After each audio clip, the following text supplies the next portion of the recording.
been behind those bars for too long now. There ain't gonna be no dead or alive. I don't care how you try, I ain't going back inside. I ain't going back to Arkham, no how. Been behind those bars for too long now. There ain't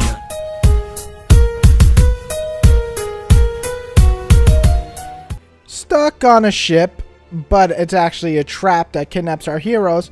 Virus outbreaks, new monsters trying to eat your brains out, and cities getting nuked. Yeah, baby, Resident Evil is back. Resident Evil Revelations decides to spice the story up a bit. You play quite a few characters here, some old like Chris and Jill, but some new guys like Parker and Jessica. They all play their own parts, create an actually fun and interesting story throughout. You'll jump around the timeline here, and then in the end make a full circle to make the grand conclusion. And this story is just fun. You gotta enjoy it. It's still Resident Evil, so you gotta expect the cheesiness with the game, but honestly, it's a fun ride and probably one of the more interesting stories in Resident Evil in some time. The new characters are interesting and some of the best characters in the series. I'm sorry, Shiva and Ashley, you girls just didn't do it for me. However, Parker's a cool dude, and Jessica, well, she makes me laugh because she's a jealous, girl. Plus, on the low, she can get it.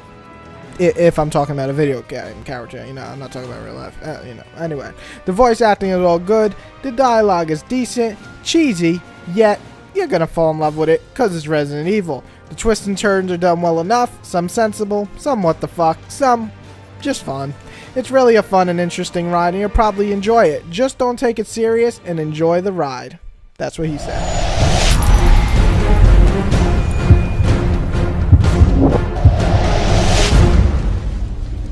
I gotta say, the graphics are, oh my god, they're some of the best.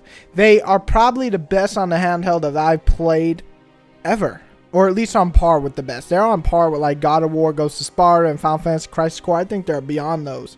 The game looks fucking amazing. Sure, if you really look and squint, you can see some low-res backgrounds and blocky fingers, and I'm sure that my camera right here, this cell phone camera, isn't doing the game justice. But holy fuck, when you play this on a 3DS screen and you're just sitting back, you can mistake this beast of a game for a 360 game, no doubt.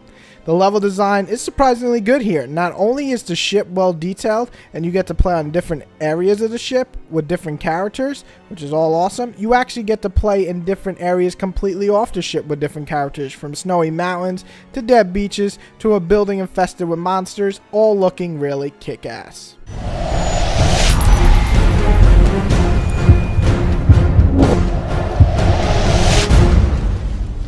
Now the gameplay. This has been the Resident Evil fight. Bring back the old gameplay. Other people like, I don't want the old gameplay, including me. So what is Capcom to do? Because they've been fucking up a lot. This is what they did with Revelations. Gameplay wise, Resident Evil Revelations tried to mix it up in the gameplay. I feel Capcom here was trying to give us a preview build of Resident Evil 6. Mix action sections resembling Resident Evil 5, then put you in a good mix of action and being scared and being scarce on bullets and so on, resembling Resident Evil 4, and then have almost 20 minutes of just walking around, collecting puzzle pieces, collecting keys, doing all that good stuff, and moving on to the next area. Really a throwback to the older games. So this game decides to mix all those gameplay of the older titles into one. The shooting in this game works well enough. You'll go to first person vision and able to gun down whatever's in front of you. You can even now move while shooting. Just, oh my god. You'll probably just shoot, move, stop, and proceed to do the same thing over and over again, because it feels better that way in a Resident Evil game because you're used to it, at least for me. The puzzles make a return, and they're pretty easy to do though. Yet, it breaks up the intense action. It's nice to, give a little challenge to my mind once in a while, and just having them in the game to break up all the action set pieces is nice. Now, something I like to note that I didn't love was the dodge button. I mean, I played some really tough games like Dark Souls and Ninja Gaiden, and I beat them. And I was pretty decent at dodging in those games. Yet, this game the dodge button seems to want to work when it wants to work, which is simply done by just pushing forward and the B button or pushing back and the B button, but it didn't want to work sometimes. Sometimes it worked all fine and dandy, and other times I was sure I clicked it the moment I was about to get struck. So I don't understand what happened there. Also, the shooting feels a tiny bit off because we're still missing that second analog. Luckily, you can buy that pad. In doing so, I actually played it with the pad, and then I went back to playing without it. I'm just so used to aiming and stopping, it works just really well for me. However, I can see people who want to invest in the $20 piece of equipment, and this could be a negative or a positive matter if you have money. Now the final piece, and this is the most important, the sound. This is a good thing. The sound makes the atmosphere in this game so freaking creepy.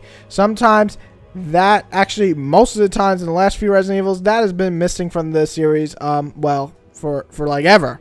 It's freaky, it's scary, and it'll make you jump without anything actually being there. It reminds me of the Dead Space sound design, and it sure as hell makes the game, or well, the series, a lot better. Let's hope Resident Evil 6 includes that.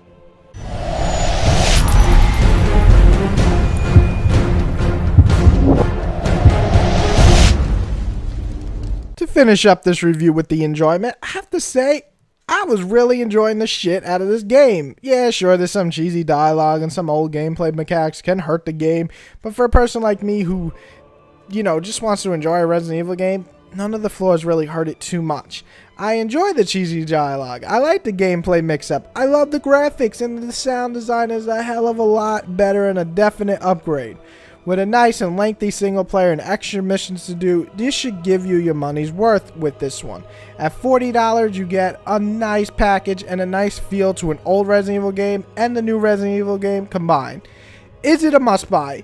Maybe not, but for any Resident Evil fan, I'm sure you can say this is a great title and it's definitely worth playing. I personally score Resident Evil an 8.5 and recommend that any 3DS fan who needs a game and they're like, damn, I want a game to freaking play, I need an awesome game, this is the one. Pick it up. But I feel like something's here. I think it's a gun.